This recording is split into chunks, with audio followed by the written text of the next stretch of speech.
right, here we're supposed to be talking about cultural competence. Anybody familiar with what cultural competence is? Cultural competency? What cultural competency is basically the literacy you have of other cultures, race, religions, ethnic groups around you, so that we can all communicate with them properly for we're going to be stuck with each other for 7 days, and there's a lot of importance in people raising their literacy with this, because a lot of people come from a lot of backgrounds where they may not have encountered somebody of a certain, sexual orientation, certain race, or a certain religion. And I've been used to being in circles. I'm sure, I can tell since no one is familiar with cultural competency that just like me, you've probably been in many circles where you felt there was really no need. You figure everyone knows about oppression, everyone knows about racism, everybody knows about oppression of sexual orientation, and you never prep people for that. I'm about to tell you a story of a lesson I learned for a training that we was doing in March. I wish my friend Daisy was here because she was in that training with me. We were usually the crowds I was running with ruckus, younger people, people 30 under, they were kind of hip, I didn't have to worry about somebody actually saying the wrong thing to offend me for being black or someone for being gay or lesbian. Didn't think I had to worry about that. With this particular training, I didn't do the recruiting for the training. Another organization recruited their people and wanted us to conduct this training for them. And now I have people from all kinds of varying backgrounds, and I really didn't catch this. So everybody's doing introductions, and everybody start introducing themselves, and later we start talking about the rules of if someone says something that offends or hurts somebody, what do we do? Or if we have someone that seems to be getting too aggressive, we have to handle it. What do we do? So people were giving out different suggestions. Then this one guy, he was about 75 years old. He says, "I have the solution." I'm like, "Yeah." He was like, "We're going to get a big black guy with a beard, and we're going to put him at the door to make sure that if there's someone offending us, they won't want to come in." The room went quiet. All right, and I was sitting next to him, and I'm like, and I wasn't really offended by what he said, but I was just thinking of the mess he's just caused me with the group now. And now, all the trainers have to figure out how to handle what just happened with this guy. And I'm used to being usually I call myself the fly in the bowl of cream of wheat. I'm used to being the only black guy in a lot of settings, So I'm used to coming across people who may have who I can tell are good people who aren't trying to offend anybody or hurt anybody. Okay, they just came from a different background and may not know, but a lot of white folk don't know that. So they were being very vigilant and wanting to get rid of this guy, and it was, you should see, it was amazing. It was I would say it was about 10 other people of color that were there. They tried to rally around him, to say, "Hey, listen, we understand, don't feel bad, we want you to stay here." The other people wanted him gone. It isn't amazing. He said something that should have offended the black people, but the people of color were trying to keep him, and all the white folks wanted his ass kicked out, And later, I guess they did something that some people didn't approve of. Later, after lunch, I guess they found this guy was doing some trolling on the internet before he came there too, so he had a little bit of a background. But they made a vote, and they kicked him out during lunch. We come back, and they made this announcement that they kicked this guy out based on what he had said, and immediately everyone that was black in the room left out of protest, except for me. It was my space. I couldn't leave, And there was one other trainer that was black. He was there. Oh no, there's three people that were left. So then we had to. Now I'm like, oh wow. So now we're cutting into more time. So now we have to talk about what just happened. And now we're going to talk about why you all made this decision and didn't tell everybody. They're like, well, we told everybody there'd be a hoopla about it. I said, well, now look. Now our black people are gone. And they were the ones that should have been mad. How come the people that are angry are, how come you all, it wasn't directed toward you, Which leads me to those people don't have a lot of understanding of how people can get the guy. I'll call him the chemist. He's a retired chemist. And he broke the ice earlier by stating that, when we're doing introductions, he says, well, I'm a retired chemist, and I want to know when you all decide to move away from all this nonviolent stuff, I can teach you how to blow something up. I'm like, oh no. And then there's a couple people in the back like, yeah. I'm thinking, oh man, the place is bugged, they're hitting it. And there's people we caught trying to secretly record things, and I'm like, yeah, that's great for what he just said, But a lot of people live in their group, their environment. Some people live, let's say, a white suburban area, and they have no interaction with a lot of people from outside of other cultures, races, or religions. And one good example of that I would say, if you asked anybody, was it really racist in 1963? You probably won't find anybody that's going to say, oh no, things were great back then, there was no racism, right? Everybody's going to say, man, it was bad in 1963. But Gallup did a poll in 1963 asking white people, was there bad racial disparity between, blacks and whites? And 77% of the white folks said nothing was wrong, And a lot of people wonder how that happened. How can these people live? You got Martin Luther King marching in the street, water hoses getting put on people, and these people are like, I don't get it. What's wrong? Because they live in an area ostracized from a lot of those other groups and those cultures. So a lot of these are good, honest people.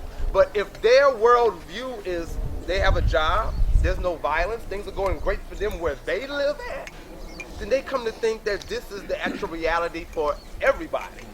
And for people who don't live, if you try to challenge them and say, no, things are actually kind of bad, they're resistant. They're like, no, it's not. No, the way things are for me, this is like that for everybody. We're fine. So what are you marching in the street for and saying you want rights? No, things should be great for everybody, and people become intolerant. They start to resist you trying to suggest that things are actually different, and leads me to the next thing. Why do people like to do that? Everybody is a member of some type of majority group or some type of privileged group. Everybody is. A lot of people may not realize it. Like me, I did not count how many stairs I walked up to get here. I didn't count how many elevators. I didn't count how many had wheelchair access. I did not look into that, because I'm privileged as an able-bodied person, and because of my privilege, I am not required to have to know what it takes for somebody who's handicapped to get to any of that stuff. There's no test. There's nothing in school. There's no test I'm going to be given to require me to have to know how it feels to be that person. And until I have a friend who is in a wheelchair. Now I'm inviting the same friend to things that we've always been inviting them to, and now we're like, wait a minute, can she get in? Can her wheelchair get in this place? Now we have to start thinking about how do we arrange things and invite, and we don't want to always invite her places that she might not be able to get in and run into a problem, but we never had to know that. And when you think of your privilege, think of your privilege as of your sex, think of your privilege of your race, and think that you have no requirement of your privilege to really have to know what it's like for those other people. And being that you're not required to, a lot of us don't venture to want to know these things. And not investigating this because there's really no requirement for it, we end up getting in settings where there's other people of other cultures, races, or religions. And because we never try to put forth any effort to learn about those particular groups, there's things that we may be used to saying, which was safe to say in our ostracized group or area, which may not be safe to say once you get around other groups and other people. And what people understand that, that everybody here, I believe, is here probably for the same thing. There's no bad or evil person here that probably holds and hates a particular race or religion or something like that. And if there is, please don't prove me wrong. Don't pull me aside later and say, hey, you know what, you're wrong. That guy actually is from the Aryan Nation or something like that. Don't tell me. I want to go on being naive and believing that everybody here is the same thing. All right? So that if someone accidentally says something that offends you or someone from their particular group, just take it that they're ignorant based on their background and help educate them. We don't want to go off, snapping on people and trying to get people kicked out. One of the codes that we like to use is like if you're overhearing someone, like I was somewhere and this one guy said, "Hey, that's retarded." And there was a guy who had a mentally handicapped. He's like, "Ouch." The term was like, "ouch." You say, "Ouch." That means, okay, you just said something that offends me. I don't care if you've been saying it all your life. Now you're in a setting where you cannot say that. So when someone says, "Ouch," explain to them why it is or what it is that they said or they did that has offended you, so that we can all learn how to get along better. And we're also trying to help educate people of those minority groups, so that they can get along better when they go in other places of society.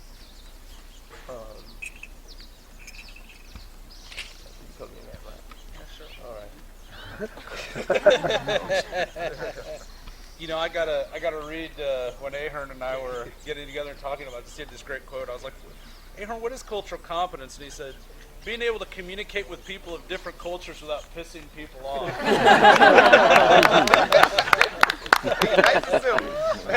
love it, man. You're my like A+ meat so far. I'm happy to be in a relationship with you, man. So what are some advantages to developing cultural competence? Expand your reach.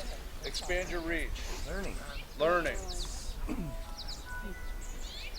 Yes. Gain and align assets. Can we say that again a little louder? Gain and align assets. Gain and align assets. Ooh, that's heady stuff, man. I like it. Learning to see the world in different ways. Thank you. Good to see you. Discovery. Discovery. I think that's, yes, sir. I think for me it expands compassion, which the whole movement depends on compassion. Yeah. Absolutely. Well, it expands yourself. Yeah. I mean, it makes you become a better person. A better person. Yeah. Live a richer life. Yeah. Jazz music is good. Fela Kuti is good, right? Throat singing is good. Like getting turned on to all of these things, like the cultural elements of the broader world around us. These all enrich our lives in so many ways. Yes? If you meet Iranians, you're going to find out many of us are not terrorists.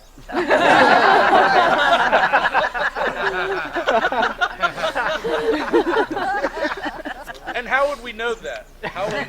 By knowing me. That's right. That's exactly right. Right? By relationship. Yes. Right? How many folks were here yesterday for Honest Conversations? Session I did yesterday. Okay. I'm going to have to do a recap because that's good stuff. But from my perspective, I grew up in the country in what is known as the Near South, to people who live there. A real live hillbilly, redneck, coal country, reject, setting shit on fire and driving big trucks. I was extraordinarily conservative when I was a young person, and it was through relationships that I changed. Right, through relationships. I was lucky enough to be able to go to school and became very good friends with a fellow by the name of William Hartwell, who was from D.C., young guy from Adams Morgan, who would spend summers and holidays with my family. And he's now one of the admissions assistant dean of admissions for Howard University. And his folks had been. His mother had been Black Panther. His dad had died in jail, and he grew up with his grandmother. His life experience could not have been any different from mine, growing up on a hog farm, right? I mean, it could not have been any different. And as we sat and talked, and I said stupid shit, then he was very kind to me, right? And this is not to place the onus on. I don't place the onus on oppressed groups to educate, the majority about their situation, right? That's not the reality of life. We're entering into this relationship as good faith partners, which means, in the spirit of Dr. King's beloved community, we give each other the freedom to fail, right? And the trust that we're all engaging in this for a similar reason. And that means that rather than react out of anger, right, when someone says something that is impolitic or offensive, right, react out of love. I want to ask the person, why do you think that? Do you believe that's true, right? Engage them in a conversation about your life experience and why that's not true for you. Because as Ahern pointed out, right, we all get, the market puts us in boxes because it makes it easy to market to us, right? There's a lot of interest from the 1% in keeping us divided, especially working folk. They want these low-end pressures. They want white folks, banging up against undocumented workers. They want undocumented workers banging up against First Nations peoples. They want these things because they keep everyone distracted from the real issue, right? The real oppressor in our midst. Bain Capital and Goldman Sachs. And that's right. And yes. My question is, what do you do when people don't react? Because this is a problem we had very recently in Occupy Chicago. And one of our committees, a couple of people said some stuff that, you'd really hope people would be like, wait a second. We actually wound up having a meeting where misogyny was on the on the agenda. Like point 1, Twitter. Point 2, misogyny. We had to have this conversation because only 3 people out of 15 were like, wait, you can't say that. So what do you do when otherwise seemingly reasonable people who you think are all on the same page look at something and they don't understand that, no, that's gender biased, or no, that's racist, you can't do that. Like, how do you affect that culture within your group's culture? Patience. Screw patience. I ain't having that. I noticed that, especially with Occupy, because I know who I'm in Occupy Chicago, it was really tough because they attracted a very wide range of people. Very, very broad. I mean, to the point where you try to have an anti-capitalist meeting and you find out the majority of the people in the anti-capitalist meeting were capitalists. So now we're trying to meet to plan this action, focusing on anti-capitalism, and the whole meeting was a debate on capitalism. Right. That's the number one enemy of progress, is that debating an issue that should be decided already. I know. I know when with Occupy, I know it was pretty tough. We were trying to find ways to explain to people that if they're being misogynistic, or like we had someone that said one time, I couldn't believe what this guy had said. We were talking about illegal immigration. This guy he was a computer tech guy, and he says, "Oh man, you know what, man? All those people coming over here, they're taking all our jobs." And I was like, I can't believe I heard this guy say that. So I had to usually what you have to explain with people like that is, I put them aside. I want to ask them, like, are you aware that what you're saying is something that offends a large portion of our group or organization? Are you aware of that? And if you're not aware, okay, well, I'm here to help make you aware, just so I can try to explain to you, what you're doing is offending a lot of people, and if you continue to engage in that, you're going to create a wedge where a lot of people seem to not want to discuss, or they go to the Google group instead. Instead of discussing something face to face, they go right to Google group. And then that's where the fight ends up being in Google group, and then nobody actually, addresses it. But I know one-on-one conversation with the person should do something, and then if that person still is insisting on keeping up that type of behavior, then I'll put together a group discussion, like you said, on misogyny, and make it an invite to everybody to have this discussion, and don't put that person on the spot like that, but of course you want to have the general education so that person can see that his worldview of things is not the way everybody else sees everything. So that gives him the opportunity to probably feel, if he is set on being that way, he'll slowly look around, and all of a sudden that person won't be around anymore, instead of trying to just stay there. We've got a couple folks on stack here, and I want to say too, can we just have everybody? Okay, we got 1, 2, 3, 4, 5. Okay. I want to say, a lot of times we allow our institutions to become bureaucratic, outhouses where we spend all of our time, and all of our energy meeting about agendas and doing things, and we very rarely invest the time in getting to know one another, right? So you can go years, right? You can go a whole Occupy, dutifully, seeing people once a day at GA and never get to know them. And that is, and part of getting past this idea that my worldview is right, or that natural inclination, I think that my worldview is the worldview, is developing those relationships, right? And as organizations, investing the time to be sure that we're doing that. Okay, so I'm going to go here, and then we're going to go back corner, and then we're going to go over here. So, okay. As a teacher, I believe that sometimes you have to tell 10 times something to somebody before they hear it. And you have to say it a different way. So I really am for planting seeds and not being attached to outcome of that. I'm going to give you a little story about my mom. Is 80 years old, and for a year I've been telling her about recycling, how good it is for environment, how it's good, Nothing worked. But I planted the seeds. I told her, what she's going to accomplish. And after a year, like last week, she called me. She said, "How do I do that? I get a bag, and what do? I just put the papers in there." I felt like, yes, the planting seeds worked, and I was not attached. I thought she's gonna die, not ever know how to recycle. So I feel like with those people that you have problems, you're not going to change over time. So don't get frustrated. You just have to keep on planting seeds, telling them different way, and go about it with compassion. And hopefully they change. Bruce? Yeah, I just wanted to say that it's like sometimes you go in, what's the point of what's the purpose of the meeting? It's like we gotta keep that in mind. Obviously we gotta work on like anti-oppression work throughout like involvements with lots of different groups.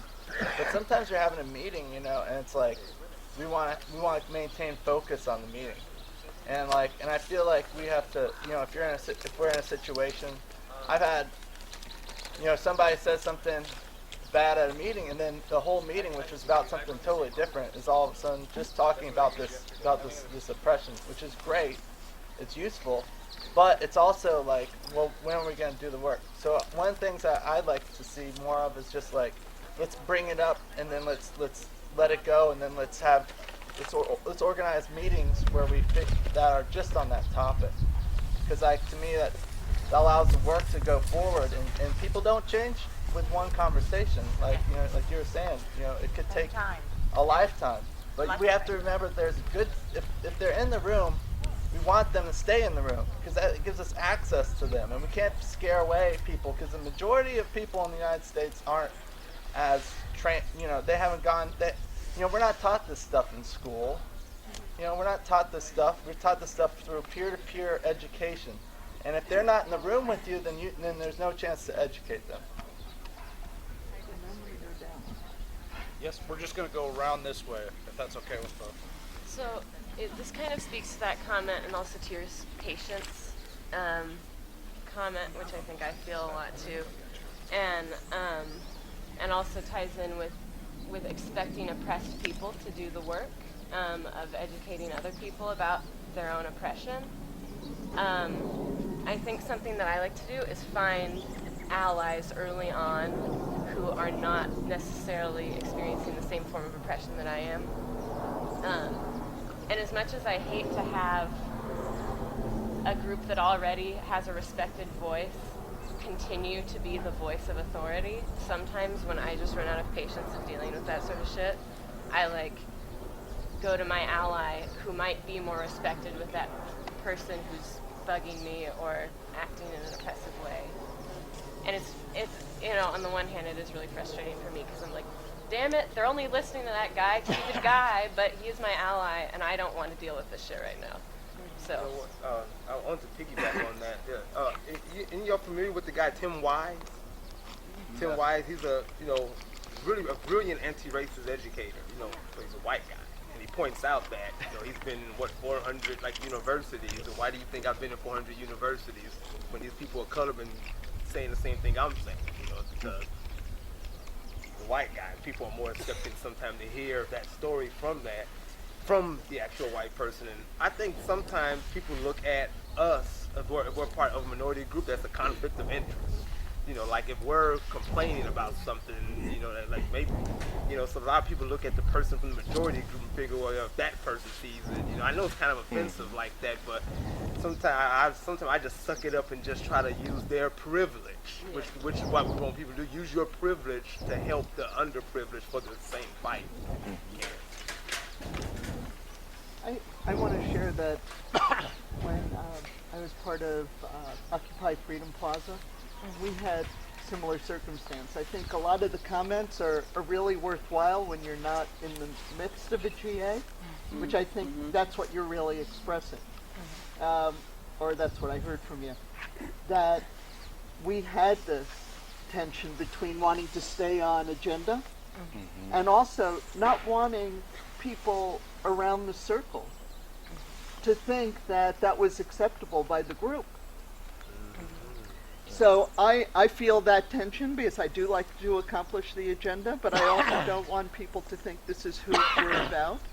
We actually, we never really sort of came up with a beautiful solution for this, but we did come up with like a different hand signal for like a timeout. But I think in some ways, I feel like it needs to be acknowledged that this is something that you can take everyone's wonderful comments about taking someone aside and, spending time with them or having ongoing relationship. But when you are in the midst of the agenda, I feel like I would love to hear what people have to say about how do you, craft, something that is respectful to the group as well as to the individual. I want to do a quick time check. We're at 10:23. 10:23. Next session begins 10:30. 10:30. I would, if it were up to me, I think we're just getting into something rich myself. But I also want to be mindful of the work other folks have done to put together their sessions. So, I'm feeling like, and I want to check in with you, Ahern. Is there a place where we can continue this? Because it feels rich to me. It feels like we're actually kind of just getting into it. Yeah. Because my understanding is we might be doing some canvassing, and that will be in a neighborhood that's not, it's not my neighborhood. So I want to make sure that my canvassing is going to be the most effective because I've had some kind of this training that we're talking about right now. Oh, okay. And so I want to make sure that I really do get that in. And it also seems like kind of some of our comments, they fall to almost the facilitator or the mediator who's running the GA to, one, stay on task, but two, acknowledge the feelings of the room and make sure they say, hey, we're going to address this after this meeting, 4 or 5 of us, we're all going to do this in a loving, kind, compassionate way with each other. Because I think GAs often get held up by people who actually want to start a conflict. Get us to dismiss and get pissed off with each other. So I think some of this falls to the facilitator and the mediator who's running the but I think we are going to be canvassing to do training. What about lunch? We started so late. Maybe 7 minutes over wouldn't be bad. No, great lunch 7 time minutes discussion. over wouldn't be bad. I also want to say lunch. We got 45 minutes. Everybody's around the table. That's another good time. It's just right after the Bills training. Usually we all feel a little bit better when we're like eating together, right? If Ahern's open to it, I'd be interested in pulling my lunch over here and reconvening the circle and having, Okay, that's cool. Yeah, that sounds like a good idea. Yeah, okay. Yeah, then we could just continue it into like a 2-hour session, the lunch. Lunch? There you 2 go, hour right. lunch, man. I feel like I'm working up for private equity. Because I want to get into when the suggestion I gave you, Kelly, doesn't Public work. inquiry. Because I was in a situation where I did exactly what I tried to tell you. It kind of didn't the person. So we'll get into that later. So I wanna make sure I didn't leave anyone out. Did you have something? Okay. Yes, sir. It can wait till the Okay. lunch session. Four folks. Gedden. I just wanted to say something really quick when we talk about being respectful of where people are coming from, and the word oppression has been thrown out a few times. Just that when we phrase these conversations, that we're not completely anthropocentric in our conversations, because when we talk about oppressive dynamics, we really think about how we interact with the planet, the animals, and all other sort of elements too. So this is not just a completely human-based issue or interpersonal dynamics. So that's it. Thank you. Thank you. Yes. I just have a question. Are there any police here? Good question. Raise your hand. Top haters. Just a couple more questions. Are there any politicians here? There might be a couple of those I've seen. I just pulled these out of the conversation. Are there anybody here from the 1%? Used to be. 2%? That person, right? 1% should we count? Okay, is anybody one more that I pulled out? Is anybody here a banker? Bankster. Okay, that's all. I'm done. I just have a really quick question that can be tabled for later. Knowing the neighborhood that we're going to be canvassing in, since it got brought up, we actually, the vast majority of the ethnicities represented in that neighborhood are completely unrepresented here.